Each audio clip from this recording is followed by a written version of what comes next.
बेनज़ीर भुट्टो की ज़िंदगी के आखिरी 18 घंटे तकरीर व तकरीब की तैयारियों में गुजरे।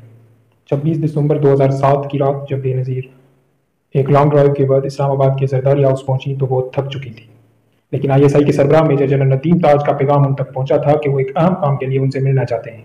साबिक वज़ीर आज़म बेनज़ीर भुट्टो ने फैसला किया कि वो 2 घंटे सोएंगी और रात गए नदीम ताज से मुलाकात करेंगी। ये मुलाकात रात 1:30 बजे हुई। नदीम ताज ने उन्हें बताया कि उस दिन कोई उन्हें कत्ल करने की कोशिश करे। ये सुनते ही बेनज़ीर को शुबा हुआ कि नदीम ताज कहीं उन पर अपने प्रोग्राम को मंसूख करने के लिए दबाव तो नहीं डाल रहे। उन्होंने ताज से कहा कि अगर आप इन खुदकुश बमबारों के बारे में जानते हैं तो आप उन्हें गिरफ्तार क्यों नहीं करते। ताज का जवाब था कि यह नामुमकिन है क्योंकि इससे उनके वसाइल का राज अफशा हो जाएगा और हम अपना एतबार खो देंगे। बेनज़ीर भुट्टो ने फौरन जवाब दिया, मेरी सिक्योरिटी बढ़ा दो। सरबराह ने वादा किया कि वो उसके लिए अपनी पूरी ताकत लगा देंगे। बेनज़ीर उधर जनरल ताज से मिल रही थी। उनके कातिल उनके कत्ल की हतमी तैयारियां कर रहे थे। मंसूबा ये था कि बेनज़ीर पर हमला किया जाएगा जब वो जलसे से वापस जा रही होंगी। आधी रात के बाद नसरुल्लाह तालिबान 15 साल के 2 बच्चों बिलाल और इकरामुल्लाह के साथ रावलपिंडी पहुंच चुका था। बिलाल को कुछ कारतूसों के साथ पिस्तौल और इकरामुल्लाह को एक हैंड गन दिया गया। के बाद बिलाल को उस गेट तक ले गए जो उनके ख्याल में बेनज़ीर इस्तेमाल करने वाली थी। 27 दिसंबर की सुबह बेनज़ीर सुबह 8:30 बजे बेदार हुई। 9 बजे उन्होंने नाश्ता किया। 2.5 घंटे बाद वो अमीन फ़हीम और पीपल्स पार्टी के साबिक सीनियर सेनेटर के साथ अफगान सदर हामिद करजई से मिलने गई।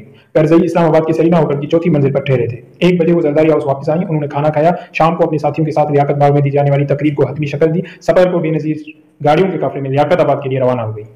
उस काफिले में सबसे आगे टोयोटा लैंड क्रूजर में पीपल्स पार्टी के सिक्योरिटी के सरबराह तौकीर कायरा थे। बेनज़ीर की कार में सामने वाली सीट पर उनके ड्राइवर जावेद रहमान और दाएं जानिब senior superintendent police major Imtiaz Hussain बैठे थे, जबकि दरमियानी नशस्त पर बाईं तरफ पीपल्स पार्टी के सीनियर रहनुमा मखदूम अमीन फ़हीम, दरमियान में बेनज़ीर और दाईं जानिब बेनज़ीर की पॉलिटिकल सेक्रेटरी नाहिद खान बैठी थी। 3 बजे बेनज़ीर भुट्टो लियाकत बाग पहुंच गई। उसके बाद बेनज़ीर ने तकरीबन 10,000 लोगों के सामने आधे घंटे तक तकरीर की। इस दौरान उन्होंने 17 बार अपने वालिद का नाम लिया। तकरीर के बाद बेनज़ीर अपनी गाड़ी में बैठ गई। उनकी कार काफी देर तक रुकी रही क्योंकि उनके हामियों ने उसे चारों तरफ से घेर लिया था। भीड़ को देखकर बेनज़ीर खड़ी हो गई और उनके इमरजेंसी हेड से उनके सर और कंधे नजर आने लगे। उस वक्त 5:10 हुए थे।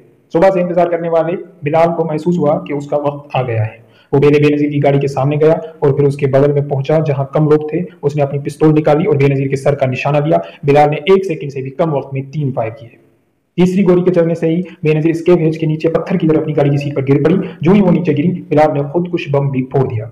वहां एक भी एम्बुलेंस दस्तयाब नहीं थी। बम धमाके की वजह से बेनज़ीर की कार के चारों टायर फट गए थे। ड्राइवर कार लोहे की रिम पर चलाते हुए रावलपिंडी जनरल अस्पताल की तरफ ले गया। उस वक्त ना तो कुछ पुलिस का पता था और ना कोई एम्बुलेंस थी। अपनी मदद आपके तहत जब बेनज़ीर को अस्पताल पहुंचाया गया तो वो मर चुकी थी।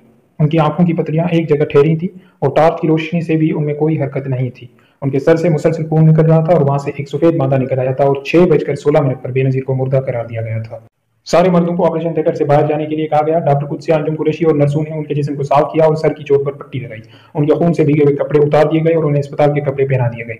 डॉक्टरों ने बताया कि जब बेनज़ीर अस्पताल पहुंची तो उनके जिस्म पर कोई दुपट्टा नहीं था और आज तक ये मालूम नहीं हो सका कि आखिर दुपट्टा कहाँ गया।